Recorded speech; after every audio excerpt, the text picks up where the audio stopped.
So I just saw the new Teenage Mutant Ninja Turtles movie, Mutant Mayhem, and not gonna lie, that was a pretty solid movie. And it's actually crazy too, because like last year they dropped a Ninja Turtles movie on Netflix, and that one was pretty good too. So like back to back years, 2022 and now 2023, we get two good turtle movies. Now the one from last year is connected to the one that came out this year, because the one from last year was a conclusion to a series that was out for a little bit, like I think for like a year or two. So yeah, that one's on Netflix. This one's now in theaters, and pretty solid. So let me get on to the review now. So let's just talk about it. First thing first, I gotta say the good stuff. I really like the animation. I think that's an easy one to pick out. Like animation nowadays, especially for like anime movies, I just think they've all been hitting. Like they have not missed yet. What was it? Puss in Boots, Across the Spider-Verse, now this. I think these are just like top two movies with just like really good animation. I don't know what's been going on, but like the animation team or whatever, these people's ideas right now, they're just hitting all the time. I'm enjoying it, and I think it's great. Keep it up. I want them to do better. Keep doing improving stuff like that. Just keep doing you, because animation right now is great. Next part I really like the iteration of the Turtles for this movie. Because I think for most Turtles movies we see, they're like late teens, like 16 up. This one, they're like a young teenager, like 15 years old, and you like really feel that. Like they're like young teenagers who learn a lot of this ninja stuff. I like that. I think even the trailers too, they show that's supposed to be like a very young, early version of the Turtles. I enjoy that. I think that's a really good idea, a good take on them. Because I think for like my whole life now, from 2000, yeah, like all the Turtle stuff, they just been like late teens. Like the one in the early 2000s on what was that one Saturday night show? I'll show up a picture. There was that Turtles show that I used to watch. Then later there was a 2012 show on Nickelodeon, and that was again like I'll say like early late teens, like late 15, early 16, and then the newest show I should say, that was on Nickelodeon too. That came out like I think 2020, I want to say. That one I think it was also like late teens too, and that was a Rise of Ninja Turtles. So I think the point I'm trying to say is like all Ninja Turtles throughout my entire lifetime, like 2000s up to 2023 now, or 2020, they all had been like late teens. So I think this time, this new spin of it, of them being like in their younger teens, really works. I think it works really well for this movie too, because the whole plot is that there are these young teens who want to interact in the human world and like just go to high school, like have like a normal teenage life. So that's like the plot. They want to be incorporated in the humans' lives. I like that idea, and I like them being young teens really helps fit with that. Because I feel like, if you're a teenager, like late teens, you don't really care about anybody else. You just really worry about yourself.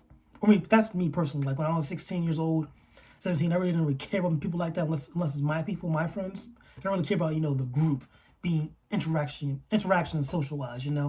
So I feel like, them being younger teens, that made more sense. You won't feel a part of something like a bigger group. I get that. That made sense. I like that. That was very good. And did that very well too. I think like also story-wise, how they did it.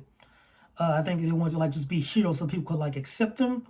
That's cool. A very nice, simple story. Like how a teenager would think like, oh, if I be a hero, they'll all like me. I like that a lot. Now on what else? The villain. The villain Superfly, I think, for this movie was pretty solid. I think for the whole idea of it, he was good because like he was also like, is the word foil? I'll say foil to Splinter. No, or parallel to Splinter.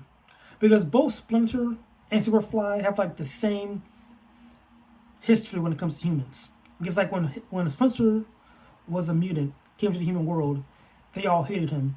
So he decided to hate them back, and his way to deal with that is to hide from the humans and protect his kids, teach them how to protect himself. But Superfly, when he went through that experience, he still came out hating the humans because they hated him.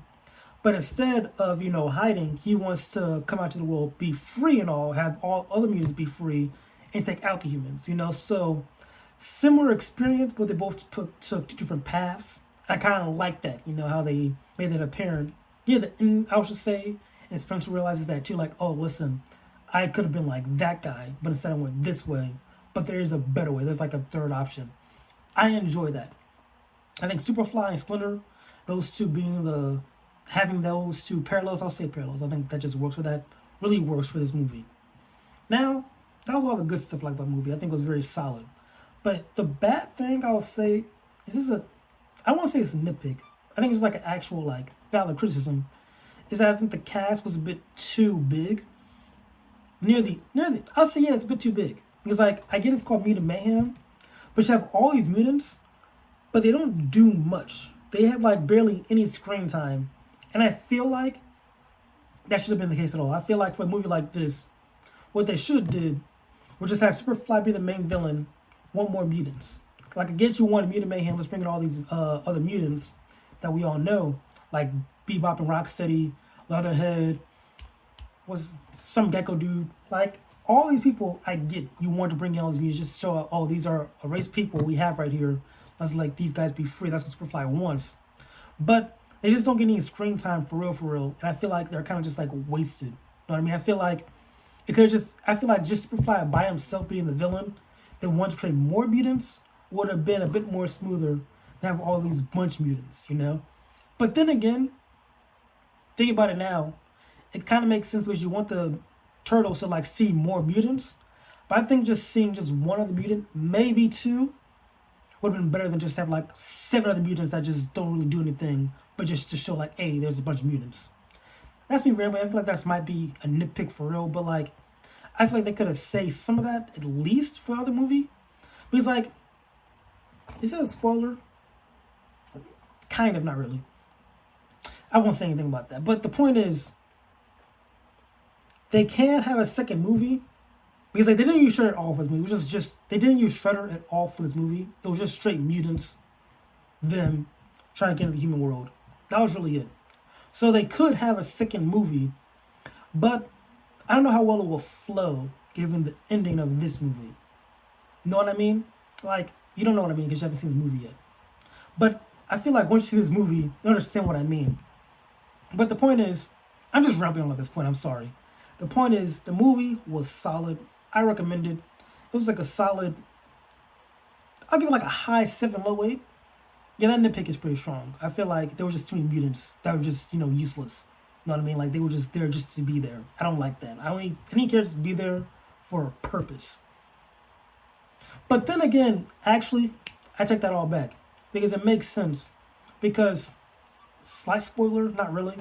All those mutants were like Superfly's family, so he took care of them and raised them. So he wanted those mutants to have a free life. That's why they were there. Okay, yeah, so it makes sense why they were there. They just needed more screen time, I should say. Like, more character interaction with them. That's what they needed. That's it. Just more screen time with them, more than just, being characters. They just felt like they were just there to be there. That's it. So, yeah, solid. I'll give it an 8 then for that. It gets a solid 8 for me. Other than that, I think that's about it. Hope you guys check out the movie for sure. And I'll catch you guys later.